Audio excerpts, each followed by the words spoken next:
মোহনবাগান কিন্তু নেক্সট সিজনে এসিএল টুটাকে ভীষণভাবে সিরিয়াস নিচ্ছে, কেননা এসিএল টুতে মোহনবাগানে কিন্তু ভালো করার লক্ষ্যে একটা শক্তিশালী টিম বানানোর জন্য সিরিয়াসভাবে কিন্তু নেমে পড়েছে। তোমরা বিদেশি সংক্রান্ত যেসব বিষয় রয়েছে, যে বিদেশিরা কিন্তু যারা লাস্ট সিজনে মোহনবাগানে খেলেছে তারা ম্যাক্সিমাম কিন্তু সবাই থাকতে চলেছে, কিন্তু গ্রেগ স্টুয়ার্টকে মোহনবাগান ছেড়ে দেবে, বা গ্রেগ স্টুয়ার্ট কিন্তু নিজে থেকে কন্ট্রাক্ট এক্সটেনশন করবে না। তো গ্রেগ স্টুয়ার্টের জায়গায় কিন্তু রবসান রবিনহো আসতে চলেছে। তো এই নিউজটাও কিন্তু বেরিয়ে এসেছে। তার সাথে কিন্তু আরও একটা বিদেশি মোহনবাগানে আসতে পারে, মানে সেভেন্থ ফরেনার আসতে পারে।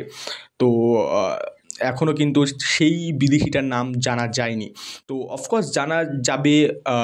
ট্রান্সফার মার্কেট কিন্তু জুনের 12 তারিখ থেকে খুলবে, এবং তার সাথে কিন্তু মোহনবাগানের যে বিদেশি রিউমারগুলো যেভাবে প্রত্যেক সিজনে ছড়িয়ে পড়ে, তো এক্সপেক্টেড সেভাবে কিন্তু ছড়িয়ে পড়বে।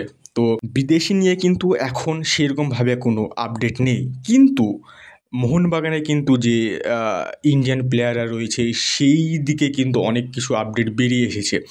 কেননা তোমরা লাস্ট সিজনে দেখেছো যে মোহনবাগান কিন্তু ইন্ডিয়ান সেন্টার ব্যাকের জন্য অনেক সমস্যায় পড়েছে, কেননা কোচ হোসে মলিনাকে বাধ্য হয়ে কিন্তু ডবল ফরেন সেন্টার ব্যাক নিয়ে কিন্তু যেতে হয়েছিল ম্যাক্সিমাম ম্যাচে। তো সেই সমস্যাটা দূর করতে কিন্তু মোহনবাগান এবার ভারতীয় মানে ন্যাশনাল টিমে খেলা 3 জন ডিফেন্ডারকে কিন্তু টার্গেট করেছে। এই আপডেটটা কিন্তু মার্কেটে ভীষণভাবে ছড়িয়ে পড়েছে, এবং বুঝতেই পারছো মোহনবাগানের ট্রান্সফার রিউমার কিন্তু কী লেভেলে ছড়িয়ে পড়ে এবং কী লেভেলের হাইপ ক্রিয়েট করে। তো সেটাই কিন্তু হয়েছে, তার কিন্তু কোনো ব্যতিক্রম হয়নি। তো এবার সেই 3 জন প্লেয়ারকে, তো দেখো রেল স্পোর্টসের জার্নালিস্ট বরিয়া মজুমদার, তোমরা ম্যাক্সিমাম তাকে চেনো। তো সেই বরিয়া মজুমদার কিন্তু এই আপডেটটাকে ব্রেক করেছে। সে জানিয়েছে কিন্তু মোহনবাগান 3 জন ভারতীয় সেন্টার ব্যাককে, যারা কিন্তু ন্যাশনাল টিমকে রিপ্রেজেন্ট করেছে, তো সেই প্লেয়াররাকে কিন্তু মোহনবাগান ম্যানেজমেন্ট টার্গেট করেছে। তো অফকোর্স মেহতাব সিংয়ের ব্যাপারে তো আমি লাস্ট ভিডিওতে তোমাদেরকে জানিয়েছি। তো মেহতাব সিং কিন্তু মোহনবাগানের একটা সিক্রেট টার্গেট হতে চলেছে। এটা কিন্তু বরিয়া মজুমদার তার যে টুইটার হ্যান্ডেল রয়েছে সেখানে কিন্তু সে পোস্ট করে যে মেহতাব সিংয়ের সঙ্গে কিন্তু মোহনবাগান সিক্রেটলি কথাবার্তা অনেকটা আগিয়ে ফেলেছে। এবং আরেকটা প্লেয়ার কিন্তু সারপ্রাইজিংলি রাহুল বেকে। এটা সারপ্রাইজিংলি কেন বলছে, কেননা ইস্টবেঙ্গল কিন্তু রাহুল বেকেকে নেওয়ার জন্য অনেক ইন্টারেস্ট দেখিয়েছে, এবং তারা কিন্তু প্রায় অনেক কথাবার্তা আগিয়ে ফেলেছে। তো এবার কিন্তু রেসে নেমে পড়েছে মোহনবাগান। এবং এটা আমি সারপ্রাইজিংলি কেন বললাম, তার পিছনে কিন্তু কারণ রয়েছে। কেননা রাহুল বেকের যে এজ, মানে যে 32 ইয়া 33, আই ডোন্ট রিমেম্বার কারেক্ট এজটা মনে পড়ছে না ঠিক। তো এইরকম এজের একটা প্লেয়ারকে কিন্তু মোহনবাগান কেন টার্গেট করছে। এবং তার সাথে বরুয়া মজুমদার তার টুইটে আরও একটা জিনিস মেনশন করে, যে মোহনবাগান কিন্তু ইয়াং প্লেয়ারদেরকে টার্গেট করার চেষ্টা করছে। কেননা এমন প্লেয়ারদেরকে টার্গেট করার চেষ্টা করছে যারা কিন্তু 4-5 বছর অনায়াসে মোহনবাগানকে সার্ভিস দিতে পারে। তো এই ক্ষেত্রে এই জিনিসটা গণ্ডগোল বেঁধে যাচ্ছে যে রাহুল বেকেকে কেন তাহলে টার্গেট করছে। তো এখনও কিন্তু সেই অর্থে কনফার্মলি নাম বেরিয়ে আসেনি, তবে রিউমার বুঝতেই পারছো যে ট্রান্সফার মার্কেটে কীভাবে ছড়িয়ে পড়ে। তো সেই নিরিখে রাহুল বেকের নামটাও কিন্তু বেরিয়ে এসেছে, এবং আশিস নেগিও জানিয়েছে যে মোহনবাগান কিন্তু রাহুল বেকেকে টার্গেট করেছে। তো দেখো রাহুল বেকে যদি আসে তো অফকোর্স মোহনবাগানের জন্য একটা মাল্টিপল অপশন হতে পারে, কেননা রাহুল বেকে কিন্তু সেন্টার ব্যাকে কীভাবে খেলে তোমরা অলরেডি জানো, যে ন্যাশনাল টিমেও গিয়ে সে কিন্তু সেন্টার ব্যাকে খুব ভালোভাবে পারফরমেন্স করেছে।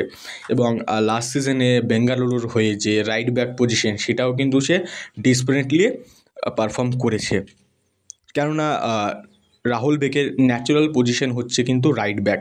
এবং মোহনবাগানের কিন্তু যদি মোহনবাগানে সে আসে তো অফকোর্স মোহনবাগানের জন্য ভালো সাইনিং হতে পারে, কেননা সে কিন্তু 1 থেকে 2 সিজনের জন্য কিন্তু মোহনবাগানের হয়ে তার যে প্রাইম পারফরমেন্স সেটা কিন্তু দিতে পারে। তারপরে কিন্তু তার এজটা কিন্তু বেড়ে যাবে, ঠিক আছে। তো এইরকম প্লেয়ারকে কিন্তু মোহনবাগানের লং টার্মের ভিশনে যদি দেখে তাহলে কিন্তু অবশ্যই এটা কিন্তু একটা খারাপ সাইনিং হতে পারে। তো এখন দেখার বিষয় যে রাহুল ভেকে কে মোহনবাগান আসতে পারে, তো এটা কিন্তু এখন সময়ই বলবে। আরেকটা প্লেয়ারকে গাইস, তো আরেকটা প্লেয়ার হচ্ছে কিন্তু দুটো নাম বেরিয়ে এসেছে এইখানে। একটা হচ্ছে অভিষেক সিং। তো তোমাদেরকে আমি অনেক আই থিঙ্ক 2 মাস আগের একটা ভিডিওতে জানিয়েছিলাম যে ইস্ট বেঙ্গল এবং মোহনবাগান তারা কিন্তু দুটো দলই অভিষেক সিংকে নেওয়ার বিষয়ে অনেকটা ইন্টারেস্ট দেখিয়েছে। তো দেখো, অভিষেক সিংকে যদি মোহনবাগান টার্গেট করে তাহলে কিন্তু এই সাইনিংটা একটা বেটার সাইনিং হতে পারে, কেননা মোহনবাগানে কিন্তু লেফট ব্যাকে সেরকমভাবে কোনো ব্যাকআপ অপশন নেই। শুভাশিস বোস কিন্তু গুড প্লেয়ার, সে কিন্তু এখন কারেন্ট টাইমে ইন্ডিয়ার টপ প্লেয়ার, ঠিক আছে। তো কিন্তু লং টার্মের ভিশনে যদি দেখে মোহনবাগান, তাহলে কিন্তু শুভাশিস বোসের একটা ব্যাকআপ মোহনবাগানের কিন্তু লাগবে, কেননা শুভাশিস বোসের কিন্তু এজ এখন 29 বছর। তো এটা কিন্তু একটা মোহনবাগানের চিন্তার বিষয় রয়েছে। তার পারফরমেন্স নিয়ে কিন্তু মোহনবাগানের এখন চিন্তা নেই, কিন্তু মোহনবাগান চাইছে যে তারা লং টার্মে প্ল্যানিং করতে। তো অফকোর্স শুভাশিস বোসের কিন্তু ব্যাকআপ লাগবে। তো সেই জায়গাতে কিন্তু অভিষেক সিং, ঠিক আছে, 20 বছর বয়সী অভিষেক সিং কিন্তু একটা ভালো প্লেয়ার হতে চলেছে। তো দেখা যাক যে মোহনবাগান তাকে সাইন করাতে পারে বা ইন্টারেস্ট দেখায় কীরকমভাবে, তো সেটা এখন একটা দেখার বিষয় রয়েছে। তো অফকোর্স পাঞ্জাব এফসি থেকে কিন্তু অভিষেক সিংয়ের রিলিজ হওয়াটা অতটা সহজ হবে না, কেননা পাঞ্জাব এফসি কিন্তু তাদের কোর টিমটাকে ধরে রাখার প্রায় চেষ্টা করবে। তো এই যে আপডেটগুলো বর্তমানে ট্রান্সফার মার্কেটে বেরিয়ে আসছে মোহনবাগানকে নিয়ে, তো এই বিষয়ে তোমাদের কি মতামত অবশ্যই কিন্তু কমেন্ট সেকশনে জানিও। তো এসএল 2 নিয়ে কিন্তু মোহনবাগান ভীষণভাবে সিরিয়াস, এটা কিন্তু দেখে একদমই বোঝা যাচ্ছে যে মোহনবাগান কিন্তু এসএল 2তে ভালো পারফরমেন্স করার জন্য তাদের যে ইন্ডিয়ান স্কোয়াডটাকে কিন্তু আরও শক্তিশালী করার চেষ্টা করছে, এবং ভীষণভাবে কিন্তু ডিফেন্সিভ যে লাইনটা রয়েছে সেই লাইনে যেসব প্লেয়ারদেরকে জরুরি, তো তাদেরকে কিন্তু মোহনবাগান টার্গেট করছে।